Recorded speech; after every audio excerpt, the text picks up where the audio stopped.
Come and fly away with me. Come and fly away with me.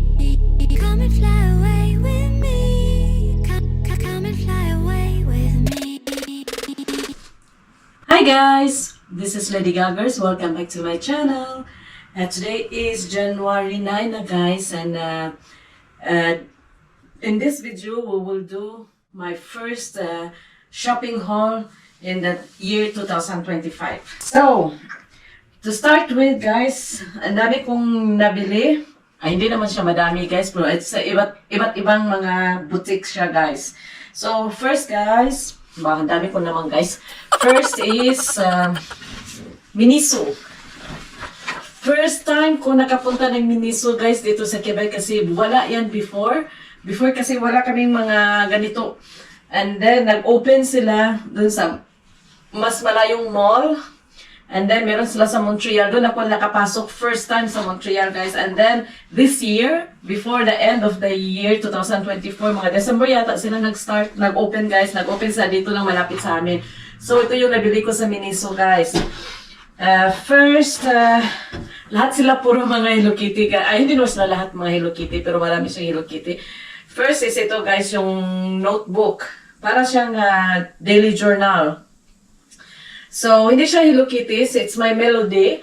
And then, bumili din ako ng pen. Yung pen niya, guys, is Hello Kitty siya. And then, bumili din ako ng pen. Andun na yun sa computer room namin, guys. Yung isang pen na Hello Kitty. Then, ginagamit ko na. And then, bumili ako ng Hello Kitty na eyelash curler. Hindi ko pa siya nagamit, guys. So, hindi ko alam kung okay ba siya. Pero, looks like okay sa akin naman ito. Hello Kitty. And then, bumili din ako ng, hindi ko nasasabihin yung mga prices guys kasi nawala na yung resibo ko nandun sa bag ko tapos na naglilinis ako ng bag. So, hindi ko na nakita. And then, this one is alcohol, not bottle, empty bottle siya guys. Nalagyan mo ng alcohol or whatsoever. Spray. Ganun siya, oh. Yan. Hello Kitty pa din. So, lagyan ko siya ng alcohol or hand sanitizer. Kasi, madami ng ano din ngayon guys sa amin dito, madami na siyang mga, hindi naman siya parang COVID, iba din yung mga, winter na kasi, madaming mga ubo-ubo, sipon, maraming nagkasakit, so it's better na mag-sanitize tayo palagi. And then, bumili din ako nitong Hello Kitty na keychain, key holder. Maganda siya guys kasi marami po siya dito. Wala siyang presyo, pero mga $10 yata ito. Basta nakalimutan ko na siya guys. And then bumili ako ng My Melody na dental floss. Tatlo sila guys na box. Maganda kasi per box siya. So pwede ko na isang maliit na box na dadalhin ko, ilagay ko sa handbag ko. Kasi alam mo naman guys na yung ipin ko is separated sila guys. Naghihiwalay sila guys. They are not friend. So, kailangan kong mag-dental floss every time I eat, after I eat. And then, bumili din ako ng toothbrush na maganda yung mga kulay guys. So, mga pastel yung kulay niya. And then, meron na din siyang head cover. So, ano lang, kung may mga bisita, meron akong mabibigay kung wala silang toothbrush. Pero maganda, nagandahan kasi ako sa kulay guys. So yan, bumili ako niyan. And I think this one, if I'm not mistaken, is $4.99. So $5 ito guys, na lima din na lima na toothbrush. And then, bumili ako ng sponge, makeup sponge. Na meron siyang lalagyan guys. Ganun, may lalagyan na siya. And then, ang naiwan na dito guys is puro na mga beauty product. Bumili din ako ng Kiss Me Heroine. Hindi ko alam paano siya i-pronounce guys. Basta, Kiss Me Heroine Makeup Volume Curler Mascara Advanced Film Black. Yun. Kasi nagamit ko na ito siya guys. Doon ko nabili din siya sa Kingston, Ontario. Sa Asian Store. Mahal siya guys. Hindi siya murahin. Mahal siya pero nag-stay talaga siya sa lashes ko guys, at hindi ako yung itim-itim, smudge, hindi siya nag-smudge guys, kasi dito kahit na yung mga L'Oreal, Maybelline na waterproof, nagsa-smudge pa rin sa akin guys. Siguro sobrang acidic yung yung mukha ko or yung lashes ko. Basta nagsa-smudge. Ito lang ang hindi nagsa-smudge, pero nahihirapan ako kasi wala na akong remover na pang ganun. Hindi kaya ng remover na guys, na normal na remover. So, bumili ako ng mascara remover. Ganon pa rin yung brand niya, Kiss Me Heroine? Basta ganon. Hindi ko alam guys, bumili ako niyan. And then, bumili ako ng mga lip product. Ito ay minimalist matte lipstick. Minimalist matte lipstick. Hindi ko na lang siya i-open guys kasi hindi ko itatry muna kasi mayroon pa ako. At saka 2027 yung expiration niya. Ang kulay niya is ito. 05. 05. Para siyang pink, rose pink guys. So gustong gusto ko ng kulay na ganun. And then ito same thing with this one. Minimalist pa din.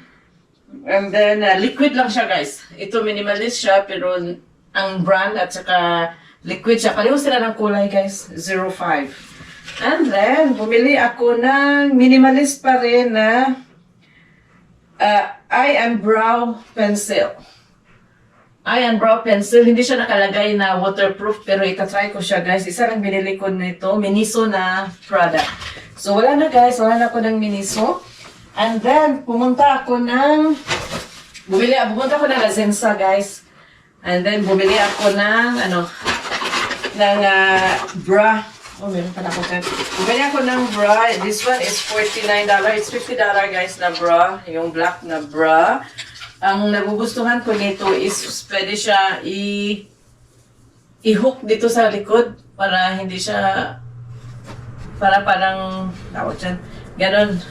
Ganon yung style niya guys sa likod. Yan. Kasi kahit na hindi naman siya lusted na bra, anong tawag dyan? Basta nahuhulog siya guys sa shoulder ko. So ito yung binibili ko palagi. Minsan si Habi yung bumibili. Alam niya kasi yung sizes ko guys. Alam niya kung ano yung gusto ko. Siya lang ang bumibili palagi. Tapos yung last time ako bumibili. At saka may free siya na underwear guys na Rasenza. Ito. Black yung kinuha ko. Free lang yan. And then, nagpunta din ako guys ng Forever 21. So guys, Forever 21. So, ngayon kasi guys, I'm into loose pants. Like mga cargo pants. Kasi before kasi gusto ko yung mga tight pants, mga tights. Ngayon parang nung tumatanda na ako, mas comfortable na ako sa mga loose pants. So, meron ako tulad ng suot ko ngayon. Ganon din siya guys, oh. Parang cargo din siya. Hindi ko alam saan ko ba nabili ito. Sa Mood Shop pala. And then, bumili ako ng dalawa kasi naka-sale siya guys. $10 na lang instead of $30. Forever 21 na cargo pants. At saka, hindi siya manipis kaya maganda yung niya, yung tela niya. And $10 na lang siya. So, ang size ko nito guys is extra small. Extra small yung size ko guys. Tapos kahit na tumataba ako, extra small yung size ko nito. Bumili ako ng dalawa kasi mura lang siya. Bumili ako ng isa din. Ibang klase na, ibang style naman ito pero cargo pa din. Ibang kulay din.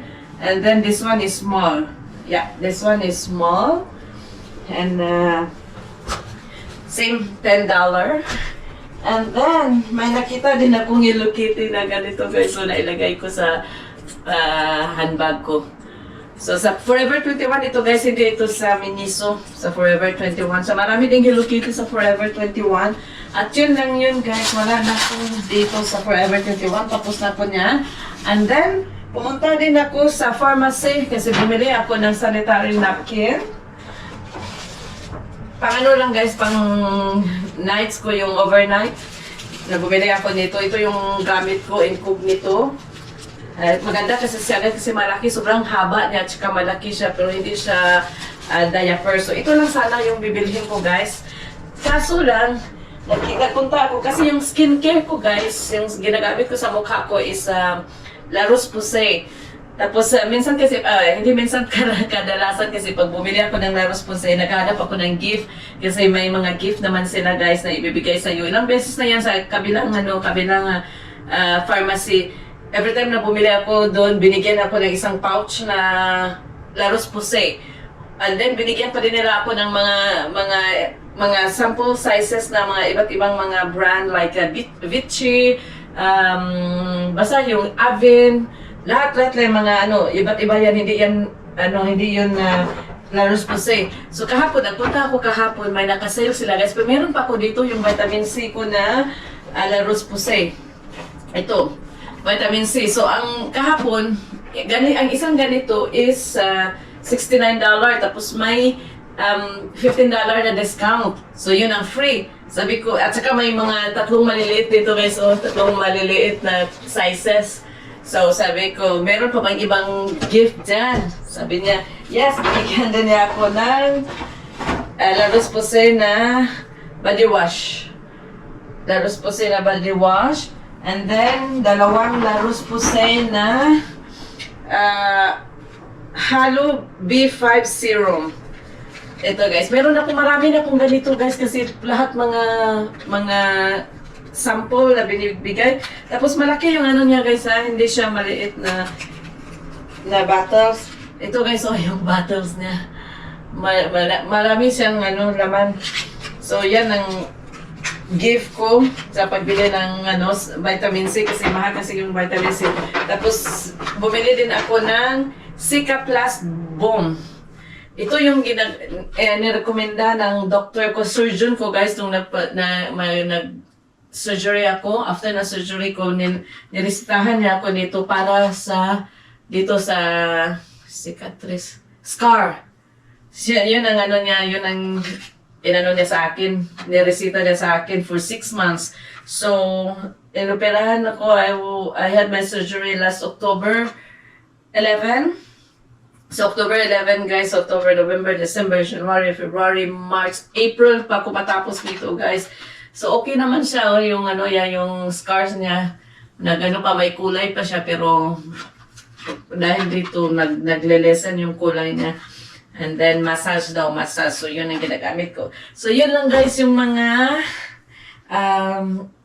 first haul ko guys, first shopping haul for 2025, and then I hope na you enjoy watching it. So please don't forget to subscribe, share, like, and comments.